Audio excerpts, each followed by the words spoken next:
أحسنت. أعوذ بالله من الشيطان اللعين الرجيم. بسم الله الرحمن الرحيم. فوض أمري إلى الله إن الله بصير بالعباد ولا حول ولا قوة إلا بالله العلي العظيم. حسبنا الله ونعم الوكيل ونعم المولى ونعم النصير. والصلاة والسلام والتحية والإكرام على الرسول المسدد المصطفى الأمجد المحمود الأحمد الذي سمي في السماء بأحمد وفي الأرض بأبي القاسم محمد. اللهم صل على محمد وعلى أهل بيته الطيبين الطاهرين المعصومين المظلومين المنتجبين الذين أذهب الله عنهم الرجس وطهرهم تطهيرا. اللهم صل على محمد. وقل رب اشرح لي صدري ويسر لي أمري واحلل عقدة من لساني يفقه قولي. أما بعد، قال الله تبارك وتعالى في كتاب الكريم: بسم الله الرحمن الرحيم. فأين تذهبون؟ صدق الله العلي العظيم. زينوا مجالسكم بالصلوات على محمد وآل محمد. اللهم صل.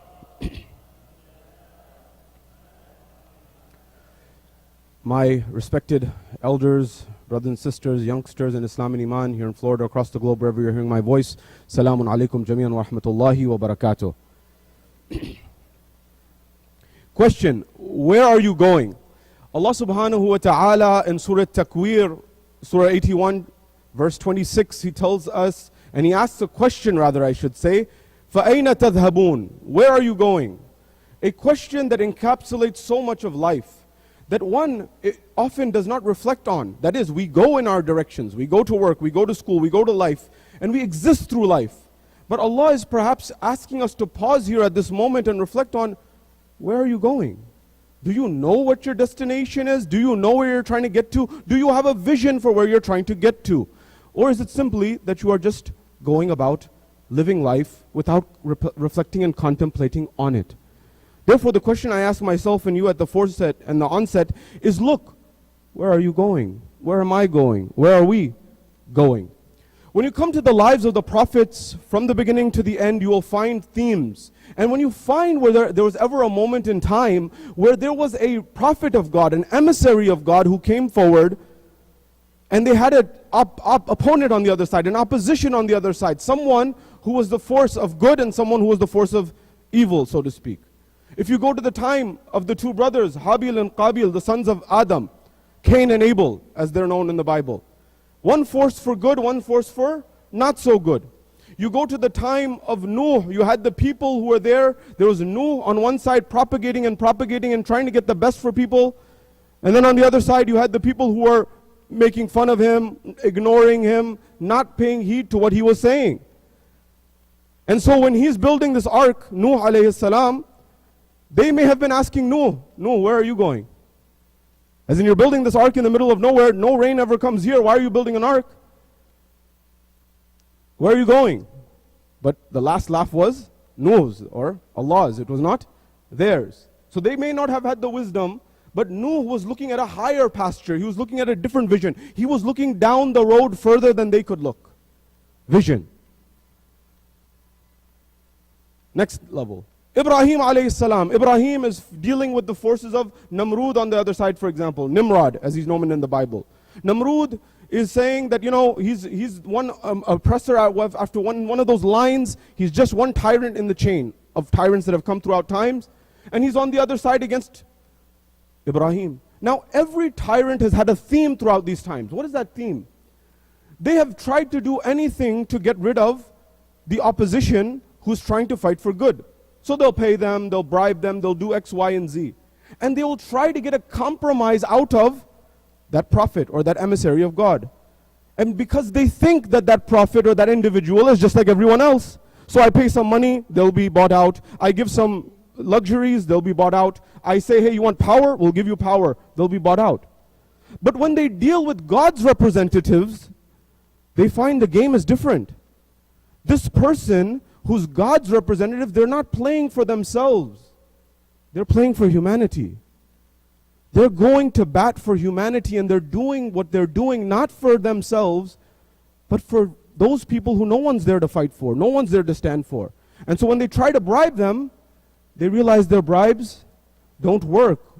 When the emotion gets in the way, they're like, these people are not emotional. Let's try to get them emotional and get them disbalanced. They're not swaying, they're not moving away. They are straight and steadfast on their path of righteousness. Who are these people? One of the ways you can tell God's divine representative is exactly that. They're not wavering in their cause of justice and righteousness.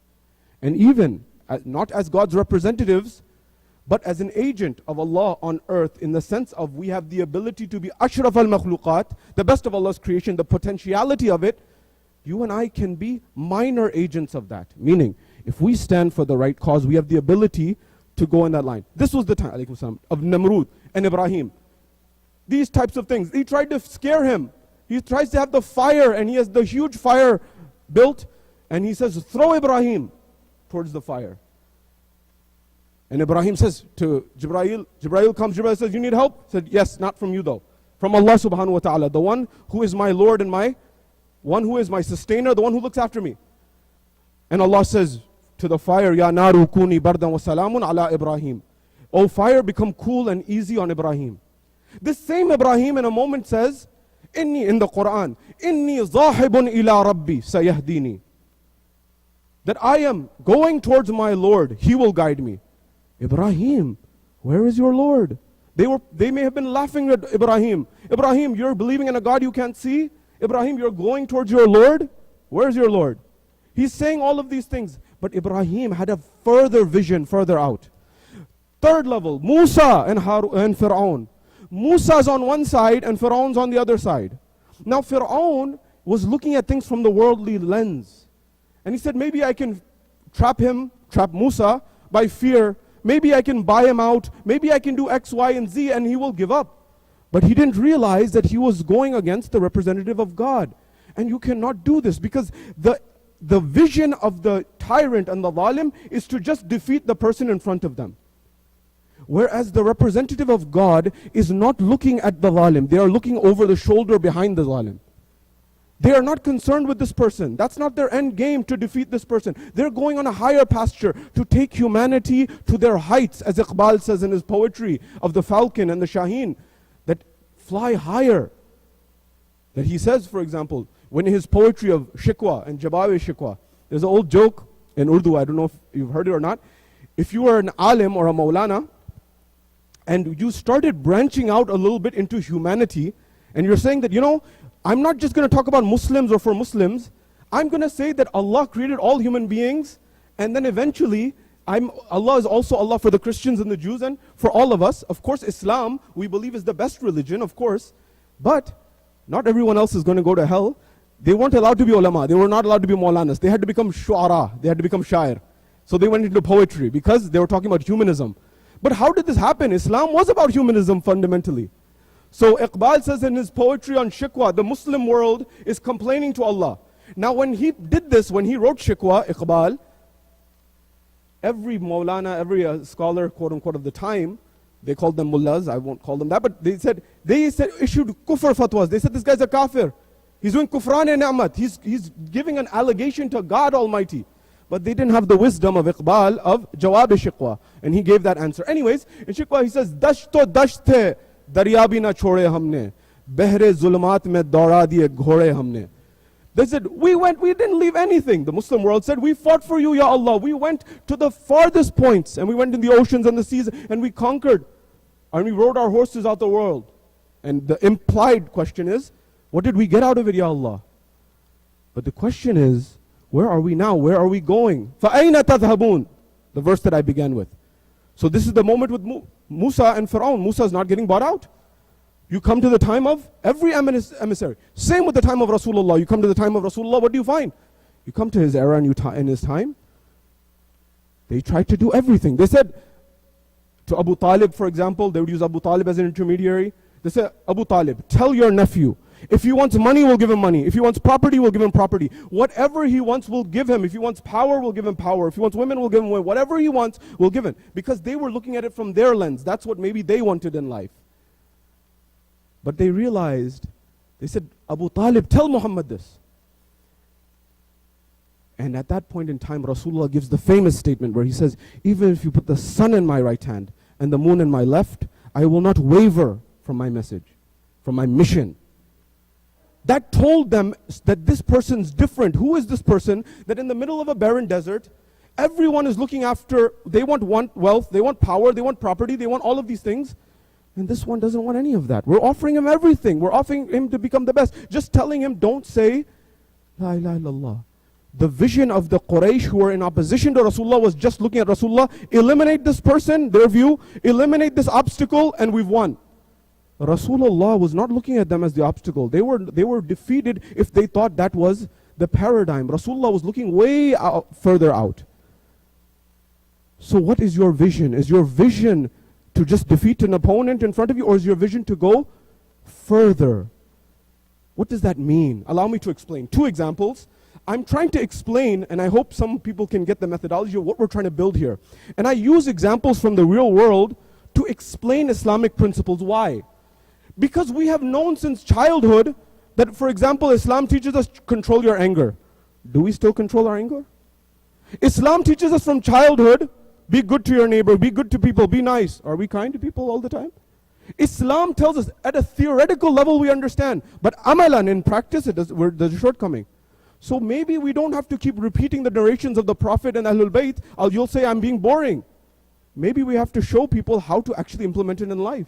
The implementation layer, so that life is actually better. So imagine, for example, I come to you every day, and I read you books on business, doing business. And I tell you the life of Elon Musk, who just bought Twitter, and I tell you the life of, for example, Andrew Carnegie and the Pierponts and all these people, JP Morgan and the likes. Will that make you rich just by hearing about it? It won't. You need to go imply and make a business, and you need to get that into action.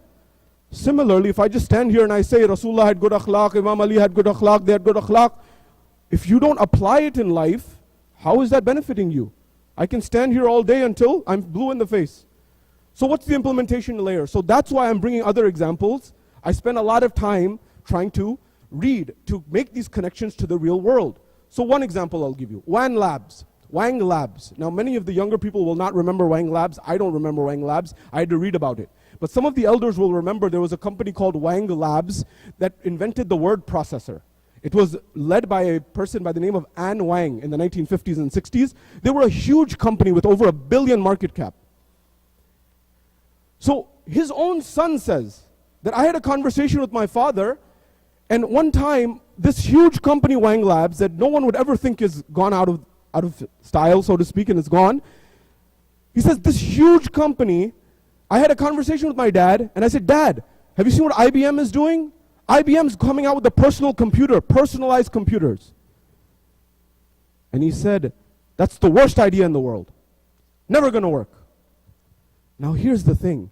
An Wang was leading Wang Labs. And he's wondering, his son is wondering, hold on, it seems to me that PCs are the future. Why is my father dismissing it? Remember, I gave you the example of BlackBerry some time ago. This is a different situation. Why is it a different situation? He started having a conversation, starting to look into the history of what happened. What happened was many years before IBM made the decision to come out with the PC, the personal computer, they had a personal issue. An Wang, and IBM. Wang was a young inventor and engineer. His invention, IBM sued him. And they had a lawsuit. When they had a lawsuit, of course IBM has all the money, has all the resources, they crushed Wang. But here's the thing. You may not be able to control what happens to you, but you are able to control how you deal with it. So what happened? And you can read a book called Super Bosses by Dr. Sidney Finkelstein. He'll tell you the whole details of it. But he says, look, the whole time after this, An Wang at Wang Labs kept a grudge against IBM. So he said, anything that IBM does, I will not touch it, because they are inferior and we are more intelligent. So what leadership experts say is he let his emotion get into the equation. And that led to the decline of them missing the boat on the PC revolution, number one. So one example is the prophets versus the enemies of God on the other side. If you let the emotional element go, at some point in time you may think, who are you playing against? Where are you going? An Wang, the thing that IBM trapped him in was, in his mind they imprisoned him. because all he was seeing was IBM. I'm going to personally hold a grudge against them. And I'm going to defeat them with superior intelligence. But what happened was IBM's graph skyrocketed. His personal grudge made that company tank.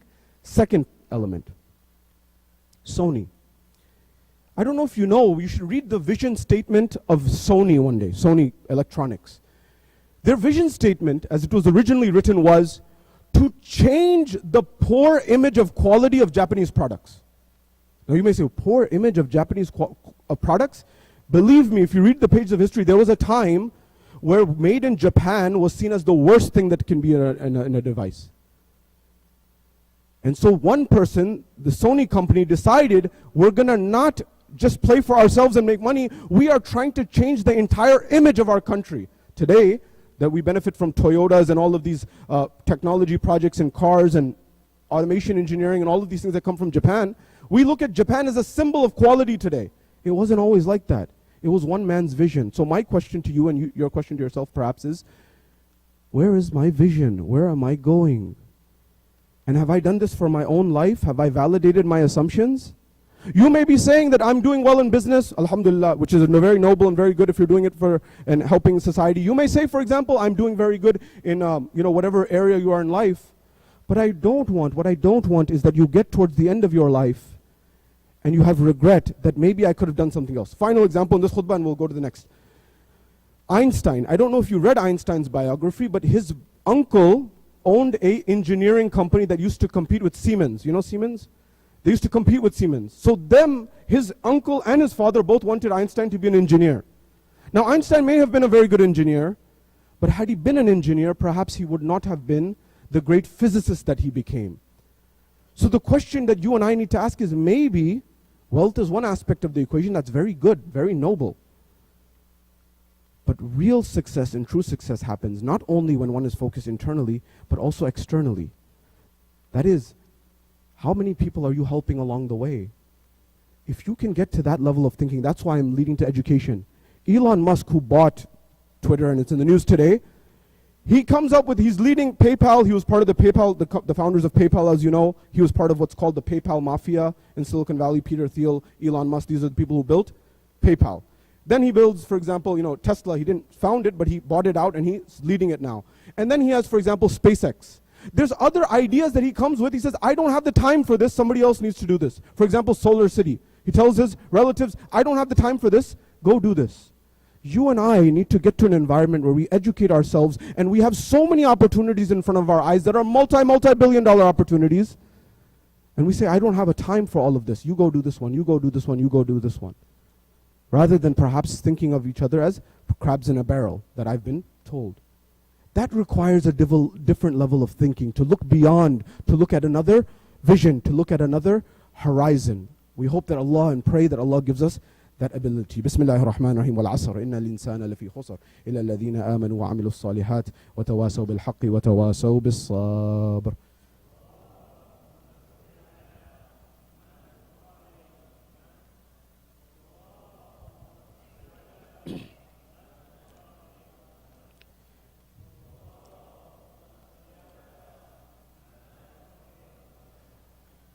أعوذ بالله من الشيطان الرجيم بسم الله الرحمن الرحيم الحمد لله رب العالمين بارئ الخلائق أجمعين وصلى الله على رسوله الكريم وعلى أهل بيت الطيبين الطاهرين علي المرتضى وفاطمة الزهراء وحسن المجتبى وحسين الشهيد بكربلاء وعلى علي بن الحسين ومحمد بن علي وجعفر بن محمد وموسى بن جعفر وعلي بن موسى ومحمد بن علي وعلي بن محمد والحسن بن علي والخلف الهادي المهدي هججك على عبادك وأمنائك في بلادك صلاة كثيرة دائمة صلوا على محمد وآل محمد اللهم صل على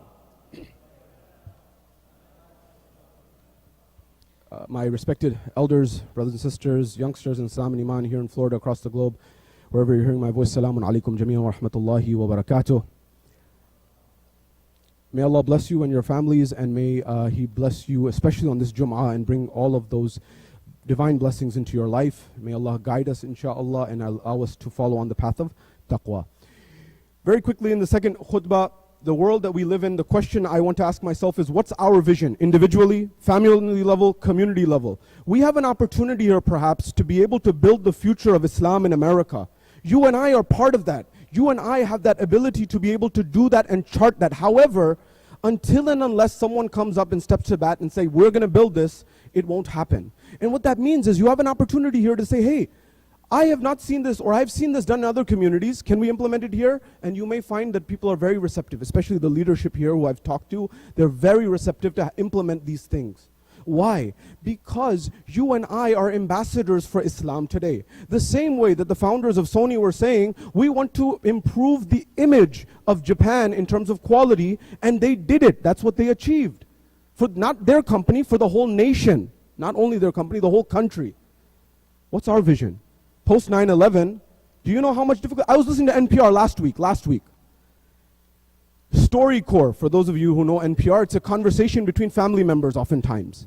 This is happening on national public radio. The whole country is listening. It's a mother and a daughter from Florida, from Iraqi ancestry. They moved from Iraq and they came here. And the question they begin with is, Mom, when will you let me wear hijab? When will you allow me to wear hijab? Now here's the thing, you and I may judge, but we're listening on the radio, but when you go and find out, the mother wears hijab. And she's saying, not yet, my daughter. What's going on here? She says, look, why don't you let me wear the hijab? And the mother responds, because I don't want you to go through what I went through when I came to America. So when I'm taking you in the stroller and people, I'm here new to a country where nobody knows nobody's seen me before, but they know what they've seen on the news, and then they see me and they start cursing at a young mother with a baby. But the question remains is, what are we doing to change that image? This week I had the opportunity to go to Markham Woods Seventh-day Adventist Church. These are our neighbors. How many of us have spoken to our neighbors? The Pope of the Roman Catholic Church goes to visit the site of Hazrat Ibrahim and he meets Ayatollah Sistani. The Pope of the Roman Catholic, he could have said, I'm the wealthiest religious leader in the world. I don't need to go see anybody. But he went and met the leader of the Shia faith in this symbolic sense, in terms of the Marja'iyah. Are we going and building bridges with those in our neighborhood to make sure that they know what true Islam is? You and I have that ability to be able to do so. And if you want this mosque to be that vehicle to do that, alhamdulillah. Because people are baffled when they see it. But that's the foot in the door. You know, the resume, as they say, the resume is a foot in the door. You have to seal the deal. So the question is, are you and I, ambassadors for Islam? That someone sees us, our akhlaq, and how we live, and they say, this is what true Muslims are, and they stand up for Muslims and say, this is the right way? Well, you have an opportunity. We saw this on the global front in the United Kingdom. A man of Indian descent or Hindu background becomes the Prime Minister of the UK. Now look, there's a few ways to look at this. Somebody may say this is wrong and it's all wrong. Or there's another way to say, hey, this is a system, and I can get involved in the system and make sure that my voice is heard and try to do whatever I can to try to make society better and fair and equal for everyone. So we should actually, there may be some people in our community here or wherever they're hearing my voice who maybe their family has been very good and prominent in business, and maybe it's time for the next generation. There may be very good orators, they may be very good speakers, they may be great communicators, they may be great connectors. Maybe it's time for them to enter office to see that, you know, what's beautiful about this country is the road and the path to becoming president of this country is open for you and I. And that's a huge opportunity to make the world a better place. So final point is, the elections are coming up, November 8th. Get involved. And that means, remember, don't just look at elections as a 2-year cycle, 4-year cycles. Look at the long game. That you say, oh, I can't change anything right now. What it's about is being at the table and making sure your voice is heard, so maybe in 40 years you can shift the paradigm. That's how we have to look at the long game in order to shift the paradigm to make the world a better place for all. I want to also appreciate and give a hats off to our outreach team that is doing fantastic work. They have been building, we had FEMA here as well. We've been engaging with Advent Health hospitals. We've been engaging with our neighbors. Sister Minaz and her team are doing a phenomenal job. Similarly, there are other opportunities within the community to lead initiatives to make them successful. The madrasa that we have, people are working really hard on that. Sister Tahira and others in her team working, and myself along with them. We're working really hard to try to make that a school of life in between. And so with that being said, I kept the timer myself. So having said that, you and I have an opportunity. So I'm challenging you, or rather I'm inviting you to step up to the plate to look at and say, what do you want the future of Islam to be like? والسلام عليكم ورحمة الله وبركاته. بسم الله الرحمن الرحيم. والعصر إن الإنسان لفي خسر إلا الذين آمنوا وعملوا الصالحات وتواصوا بالحق وتواصوا بالصبر.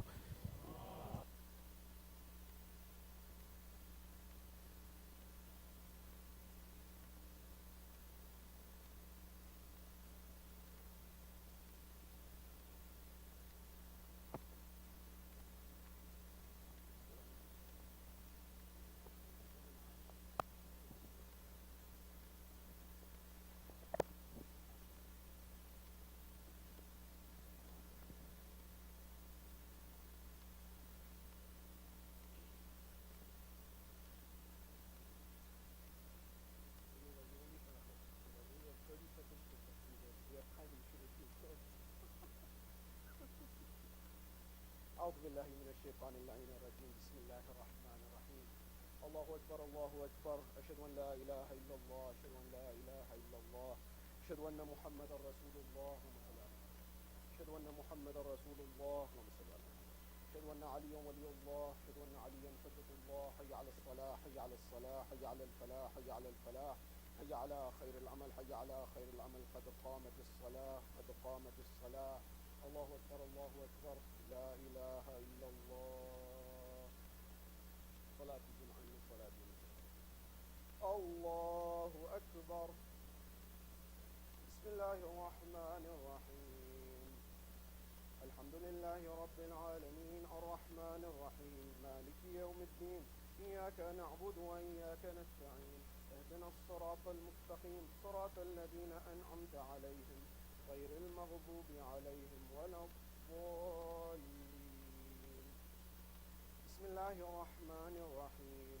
يسبح لله ما في السماوات وما في الأرض الملك القدوس العزيز الحكيم. هو الذي بعث في الأميين رسولا منهم يتلو عليهم آياته ويزكيهم ويعلمهم الكتاب والحكمة وإن كانوا من قبل لفي ضلال مبين. وآخرين منهم لما يلحقوا بهم وهو العزيز الحكيم. ذلك فضل الله يؤتيه من يشاء والله ذو الفضل العظيم. مثل الذين هم من التوراة ثم لم يحملوها كمثل الحمار يحمل أسفارا. بئس مثل القوم الذين كذبوا بآيات الله والله لا يهدي القوم الظالمين. قل يا أيها الذين هادوا إن زعمتم أنكم أولياء لله من دون الناس فتمنوا الموت إن كنتم صادقين ولا يتمنونه أبدا بما قدمت أيديهم والله عليم بالظالمين. قل إن الموت الذي تفرون منه فإنه ملاقيكم ثم تردون إلى عالم الغيب والشهادة فينبئكم بما كنتم تعملون.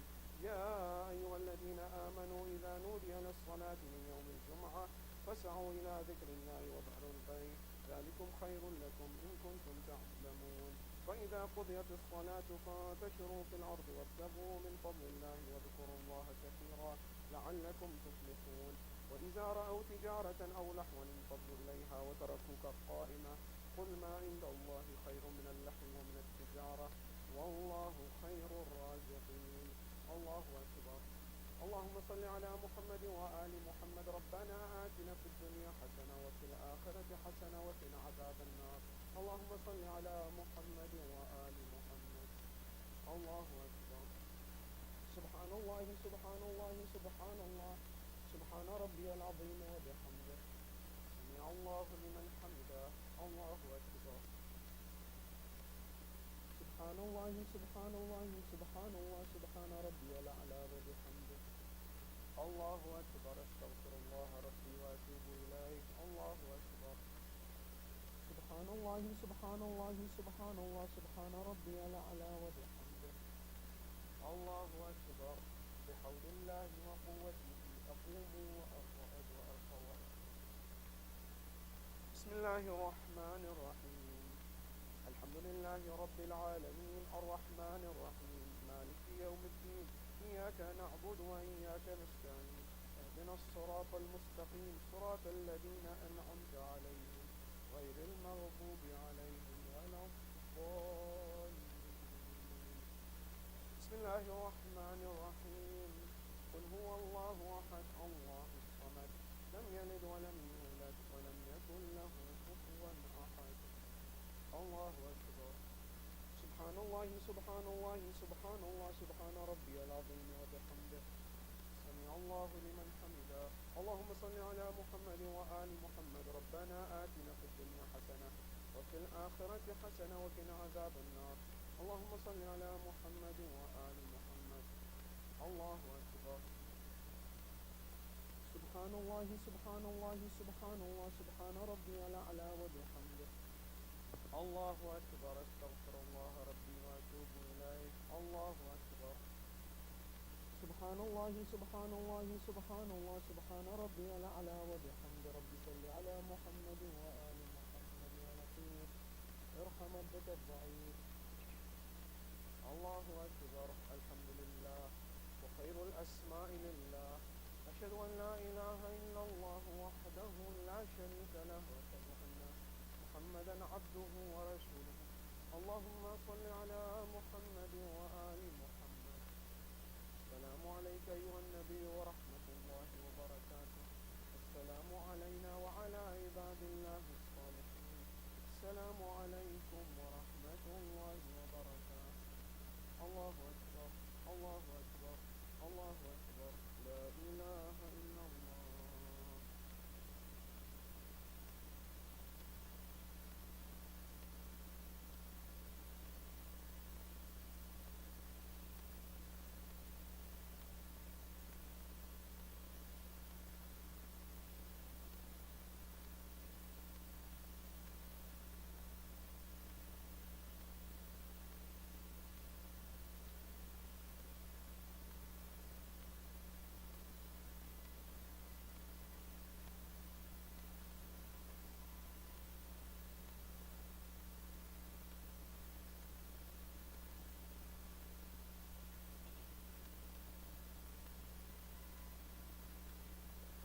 الله وملائكته يصلون على النبي يا أيها الذين آمنوا صلوا عليه وسلموا تسليما.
الله أكبر. الله أكبر. أشهد أن لا إله إلا الله. أشهد أن لا إله إلا الله. أشهد أن محمدا رسول الله.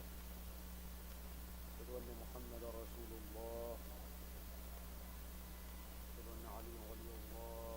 أشهد أن عليا صديق الله.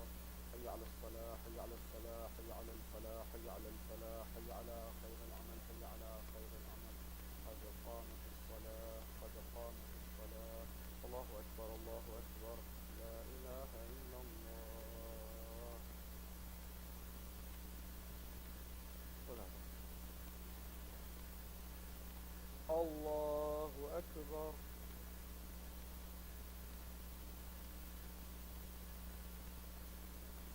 بسم الله الرحمن الرحيم.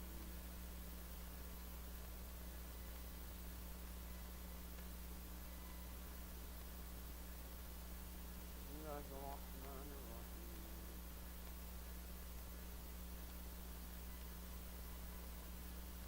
الله أكبر. سبحان الله سبحان الله سبحان الله سبحان ربي العظيم وبحمده. سمع الله لمن حمده. الله أكبر. سبحان الله سبحان الله سبحان الله سبحان ربي الأعلى وبحمده. الله أكبر. أستغفر الله ربي وأتوب إليه. الله أكبر. سبحان الله سبحان الله سبحان الله سبحان ربي الأعلى وبحمده. الله أكبر. بحول الله وقوته أقوم وأقعد وأرفع الله الرحمن الرحيم.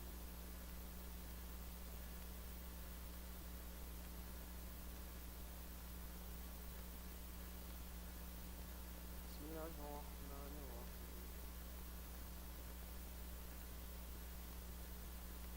الله أكبر. اللهم صل على محمد وآل محمد. ربنا آتنا في الدنيا حسنة وفي الآخرة حسنة وقنا عذاب النار. اللهم صل على محمد وآل محمد. الله أكبر. سبحان الله سبحان الله سبحان الله سبحان ربي العظيم وبحمده. سمع الله لمن حمده. الله أكبر. سبحان الله سبحان الله سبحان الله سبحان ربي الأعلى وبحمده. الله أكبر. أستغفر الله ربي وأتوب إليه. الله أكبر. سبحان الله سبحان الله سبحان الله سبحان ربي الأعلى وبحمده. الله أكبر. الحمد لله وخير الأسماء لله. أشهد أن لا إله إلا الله وحده لا شريك له وأشهد أن محمدا عبده ورسوله. اللهم صل على محمد وآل محمد. بحول الله وقوته أقوم وأقعد وأرفع وأسجد.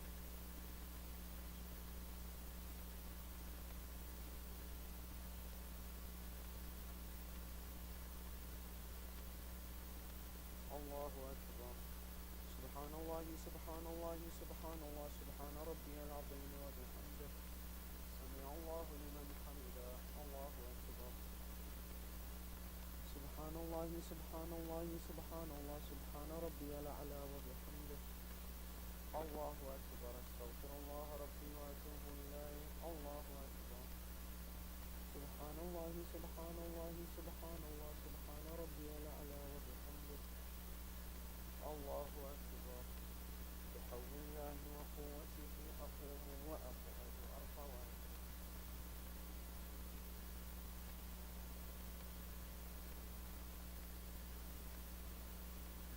الله أكبر. سبحان الله سبحان الله سبحان الله سبحان ربي العظيم وبحمده. سمع الله لمن حمده. الله أكبر. سبحان الله سبحان الله سبحان الله سبحان ربي الأعلى وبحمده. الله أكبر. أستغفر الله ربي وأتوب إليه. الله أكبر. سبحان الله سبحان الله سبحان الله سبحان ربي الأعلى